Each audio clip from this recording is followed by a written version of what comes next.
Welcome back, students. Today I am going to discuss with you the term electric flux. Last time I completed my topic force and torque placed in uniform electric field and potential energy in uniform electric field. ठीक है बच्चे? तो today we will discuss what is an electric flux. Electric flux, most important topic, ठीक है, of this chapter electrostatics. What is an electric flux? It is defined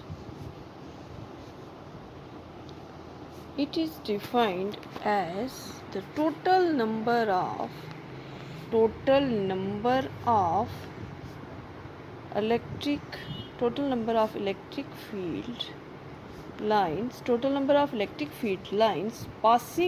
the given area, ठीक है. Electric flux क्या है? It is defined as the total number of electric field lines passing through the given area. ठीक है, कि हम क्या करते हैं, कोई सरफेस ले लेते हैं. जैसे सपोज करो हमारे पास ये 3D सरफेस मैंने ले ली, ये आ गई 3D सरफेस. ठीक, यहाँ से मैं क्या करती हूँ, number of electric lines field lines जो है वो पास करती हूँ. These are electric field lines. यहाँ से भी पास हो रही है, यहाँ से भी देखते हैं, यहाँ से भी, यहाँ से भी, यहाँ से. बट इलेक्ट्रिक फ्लक्स यहाँ पर क्या बनेगा? इलेक्ट्रिक फ्लक्स वो है जो total number of electric field lines passing through the given area. मतलब इस एरिया से जो number of electric field lines pass कर रही हैं वो कलेक्टिवली क्या बना रही हैं? फ्लक्स. ठीक है, वही लाइंस फ्लक्स बनाएंगी जो उस गिवन एरिया से, जो आपको एरिया दिया हुआ है उस एरिया को क्रॉस करके जाएंगी, तो वो क्या बनाएंगी? Electric flux. सपोज करो कि एक रूम है, विंडो है. ठीक है, और विंडो में जो है, विंडो से क्या हो रही है? इलेक्ट्रिक फील्ड लाइंस जो है वो बाहर से सनलाइट आ रही है और वो लाइंस जो हैं वो उस विंडो से क्रॉस करके, जो इलेक्ट्रिक फील्ड लाइंस हैं वो उस विंडो से क्रॉस करके रूम के अंदर पहुंच रही हैं. ठीक है, लेकिन उसके अंदर जो पूरी सनलाइट है वो तो नहीं ना आएगी अंदर कमरे में, वही आएंगी जितना विंडो कवर करेगी लाइंस. ठीक है, और जितनी लाइंस विंडो कवर करके जो अंदर लाइंस आ रही हैं वो कलेक्टिवली क्या बना रही हैं? फ्लक्स. वो जो लाइंस होंगी उनको, जो इकट्ठी लाइंस जो आएंगी उनको हम क्या नाम देंगे? कलेक्टिवली क्या नेम देंगे उनको? फ्लक्स. क्लियर? तो सरफेस के ऊपर से जो सरफेस से जो लाइंस पास करती हैं थ्रू द गिवन एरिया, जो लाइंस पास करती हैं वो आपका क्या बनाती हैं? Electric flux. यही है ना. It is defined as the total number of electric field lines passing through the given area. ठीक है, तो मैथमेटिकली हम क्या ले लेते हैं फ्लक्स को? मैथमेटिकली फ्लक्स को हम किसके साथ डिनोट करते हैं? फाई के साथ. फाई के साथ क्या करते हैं? फ्लक्स को डिनोट करते हैं. हम पहले बात करते हैं स्मॉल एरिया की. ठीक है, तो डी फाई स्मॉल के लिए हम लेंगे डी फाई. पूरा होगा फ्लक्स तो फाई, स्मॉल फ्लक्स लेना होगा तो हम लेंगे डी फाई. हम स्टार्ट करते हैं स्मॉल फ्लक्स से. तो डी फाई आएगा आपका, वो हम ले लेते हैं ई डॉट, मतलब इलेक्ट्रिक फील्ड लाइंस जो आई डॉट, जो सरफेस स्मॉल सरफेस एरिया जो होगा, यहाँ पर जो स्मॉल सरफेस एरिया आएगा, ये वाली जो इलेक्ट्रिक फील्ड लाइंस आएंगी, साथ में हम ले लेते हैं इसके unit vector. This N cap is an area vector. इसको हम नाम देते हैं एरिया वेक्टर का. ठीक है, ई जो है वो क्या आ गया आपका? Electric field intensity. और जो डी एस है that is small surface area element. ठीक है, ये जो पूरा है ये सरफेस है, इसका जो स्मॉल सरफेस एरिया हम कंसीडर करते हैं उसको हम ले लेंगे डी एस. ठीक है, अब ये डॉट है, ये है आपका ई dot D S. E dot मैंने इसके ऊपर, क्योंकि ये भी वेक्टर है और एरिया भी वेक्टर क्वांटिटी है, इलेक्ट्रिक फील्ड भी क्या आएगा? वेक्टर.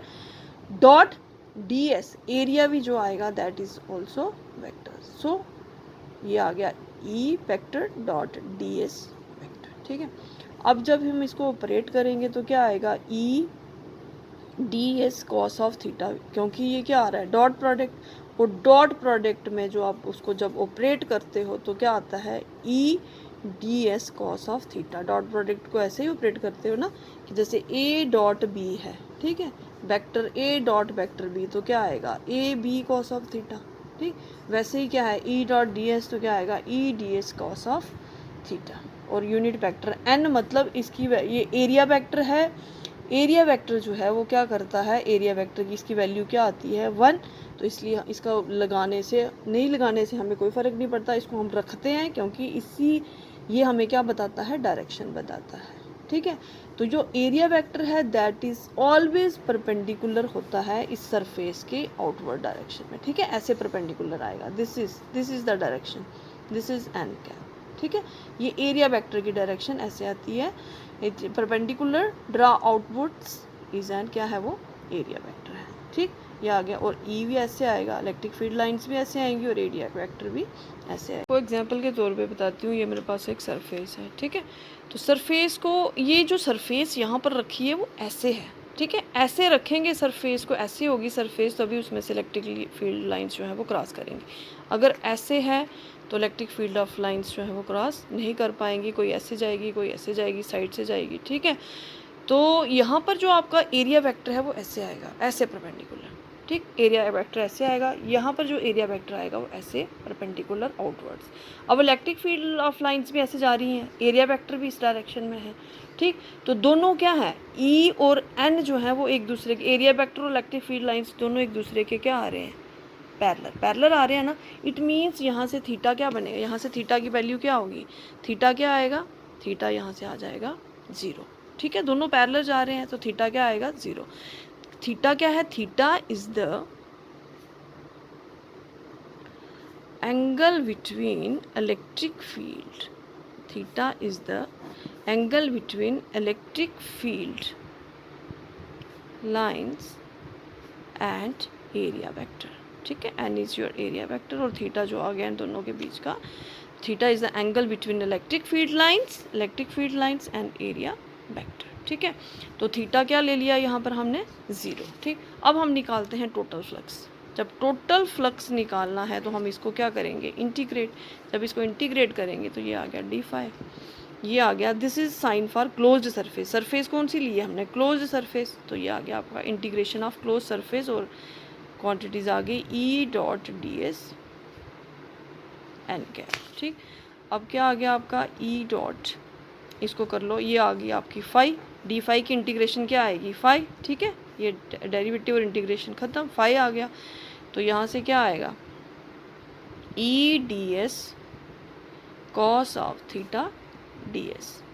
ठीक, sorry E dot E D S cos of theta n cap. ठीक, तो फाई क्या आया, थीटा क्या है हियर, थीटा क्या है आपका, थीटा इज इक्वल टू 0, तो ये आएगा E D S cos 0 degree, cos 0 degree. ठीक है, तो फाई क्या आ गया आपका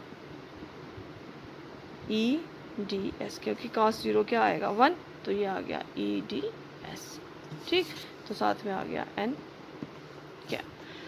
अब हम देखते हैं कि ये क्या है, this is scalar quantity, it is a scalar quantity. जो इलेक्ट्रिक फ्लक्स है दैट इज स्केलर क्वांटिटी। कैसे स्केलर क्वांटिटी कैसे है, ये देखो, जब यहाँ से मैंने स्टार्ट किया, जब यहाँ से हम स्टार्ट करते हैं, हमने यहाँ पर लिया डॉट प्रोडक्ट। ठीक है, और जब डॉट प्रोडक्ट लेते हैं, डॉट प्रोडक्ट का दूसरा नाम क्या है, स्केलर प्रोडक्ट। और जब हम क्रॉस प्रोडक्ट की बात करते हैं, ए क्रॉस बी, तो क्रॉस प्रोडक्ट का दूसरा नाम क्या है, scalar product, sorry vector product. ठीक है, ये वेक्टर प्रोडक्ट आता है क्रॉस में, और जो डॉट प्रोडक्ट है वो किस प्रोडक्ट में आता है, स्केलर प्रोडक्ट में।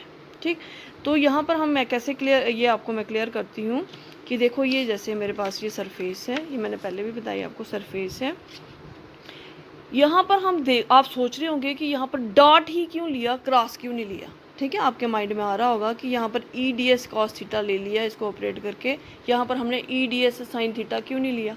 ठीक, तो यहाँ से आप देखिए, ये आपकी सरफेस है। ठीक, यहाँ से ये आ गया, ये अगर ऐसे परपेंडिकुलर लेते हैं, इसके ऊपर ये ऐसे, ये एरिया वेक्टर ऐसे आएगा। ठीक, अगर एरिया वेक्टर ऐसे आता है, तो अगर हम इस यहाँ पर बात करते हैं साइन की, ठीक है, तो साइन की बात करेंगे तो साइन जो 90 है आपका, वो क्या होगा, साइन 91। साइन 90 अगर A dot B E dot D S ले लेते हैं, E E cross D S, ठीक है, vector E cross vector D S. अगर साइन हमने लिया हुआ है 90 डिग्री, साइन 90 थीटा लिया हुआ है 90 डिग्री, तो ये आएगा साइन 90 डिग्री, ठीक। अब साइन 90 डिग्री अगर 1 है, ई डी एस आ गया, वैल्यू आई ई डी एस। लेकिन ये यहाँ पर आप देखो इम्प्लीमेंट होगी, क्योंकि अगर सरफेस ऐसे रखी है तो इलेक्ट्रिक फील्ड ऑफ लाइन्स तो पास करेंगी नहीं, करेंगी वो नहीं करेंगी ना। इसलिए हम बोलते हैं कि यहाँ पर जो साइन कंपोनेंट है, जो साइन यहाँ पर अगर हम स्केल क्रॉस प्रोडक्ट लेते तो उसने इसको सेटिस्फाई नहीं करना था। अगर हम ले लेते हैं cos 90, यहाँ पर अगर लेते हैं हम cos 90, अगर cos 90 लेते हैं, cos 90 0, cos 90 क्या होगा, cos 90 आ जाएगा आपका 0, ई डी एस cos 90 आ गया आपका, ये वैल्यू सारी क्या होगी 0। ये तो पूरा एप्लीकेबल हो गया ना कि 0 जब वैल्यू आई, इट मीन्स यहाँ से electric field of lines pass नहीं कर रही हैं, फ्लक्स जो है वो 0 आ रहा है। अंडरस्टूड। यहाँ पर क्या है, अंडरस्टैंड बच्चे, कि यहाँ पर जो फ्लक्स है इस केस में क्या आ रहा है 0। एक तो ये आ गई कंडीशन। दूसरी क्या आई कि अगर हम क्या लेते हैं ई डी एस, ई डॉट डी एस लिया तो ई डॉट डी एस आ गया आपका ई D S cos of theta, theta आपका 0 डिग्री था तो ई डी एस कॉस 0 हो गया 1, आपको वैल्यू मिल गई फ्लक्स की, ठीक है।